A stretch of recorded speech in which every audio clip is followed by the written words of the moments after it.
Thank you very much. Where are my drinkers at? Woohoo! Did you just leave from the 12-step program?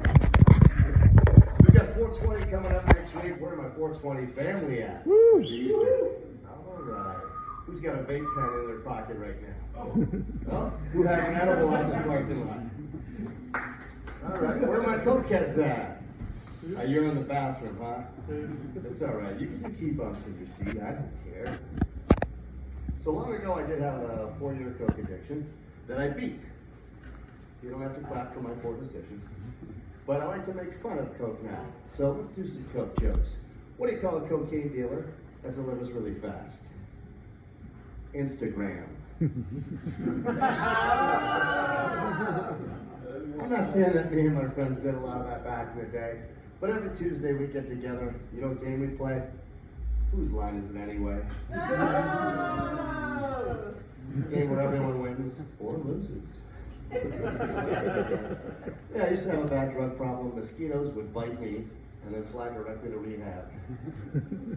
I used to have such a bad drug problem, I'd drive around with fake urine on me, just in case I was drug tested. You know how insane that is? It's like wearing a condom all the time, in case I have sex. But with Coke, it does a lot of the same results like whiskey. You've heard of whiskey dick. If you drink whiskey, you can't get a hard on. Coke's like that too. Coke will turn your dick into a gummy bear. So speaking of gummies,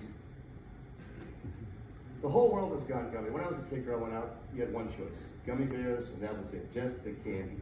Nowadays, it's gone gummy crazy. The vitamin industry's gone into it, because what better way for you to take your medicine than to eat your gummies, right? And then now you think your gummies is just all pot and weed. When I was a kid, if you received a gummy, that meant you received a blowjob from someone with no teeth. It was usually my friend Brian's mom. She kept the neighborhood very happy.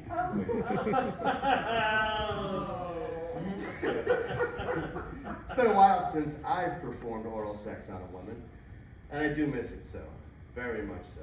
The closest thing I've had recently is an Arby's double roast beef sandwich. If you order the triple, it's too much labia. It's very labia intensive. Now Arby's won't even let me eat in the dining room. They say I make too much noise and I use my finger. It's not my fault I don't stop until there's horsey sauce on my face. So I don't have any kids, because I usually come during the blowjob. I've never made a mouth baby before.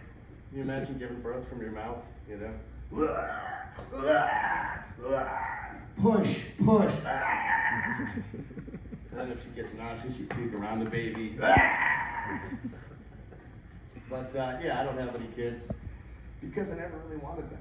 And if you don't want them and you do the right thing, you don't have to have them. But now and then, my friends, their kids will ask me questions, which is another reason why I never wanted them. So a friend of mine's kid asked me what was the grossest thing I ever put in my mouth. I couldn't tell him the truth. You know, I had to lie. The lie's not fun.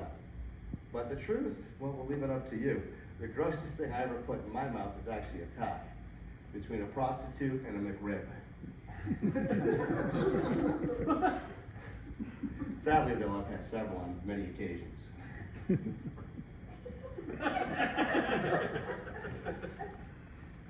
But yeah, I don't have kids. I probably wouldn't even get the naming process right. If I had twin boys, I named the first one Dean. I named his brother Codeine. Oh. You'd be a pillhead in 2nd grade. You couldn't do that.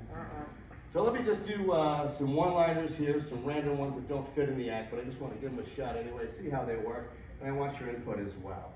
If I put my balls on top of a Bible, is that sacrilegious? I'm asking for a friend. So I did find out recently, when new things every day, I found out that Kermit the Frog is Jewish. I don't know if you knew that. He's just a regular Jew. He's not an Orthodox Jew, because he eats Miss Piggy. All right, I got 2 more for you, then I'll let you get on with your day. I see we have Superman over there. There we go, sporting that logo. Love it. Need more security. The other day I met a Spanish guy. He was wearing a Captain America shirt, right? He was a short Spanish guy. You know the Captain America logo, right? So I went up to him and I said, hey man, I thought Captain America was much taller. And he giggled as he drank his Modelo. So then I said to him, you must be Captain South America. See, that's fundraising, that's racism. That's not mean racism right there. He spit his Modelo out of his nose and said, I'm not even mad at you for that one. So here's my closer, folks. People love different sexual positions, right? You got a favorite? Do you have a favorite sexual position, sir? Just sex. Just sex. Gotcha. Do you have a favorite sexual position yourself? Okay, there we go. I like the creativity. Mine is mutual consent. But there's all kinds of sexual positions, right? You got missionary style, you got reverse cowgirl. Some people like it a little rough, they do the pile driver. My favorite sexual position is called the Abe Lincoln. Have you heard of the Abe Lincoln? No, sir. That's when I pull out doggy style, I shoot you in the back of the head. Oh. My name's Drew Bean, everyone.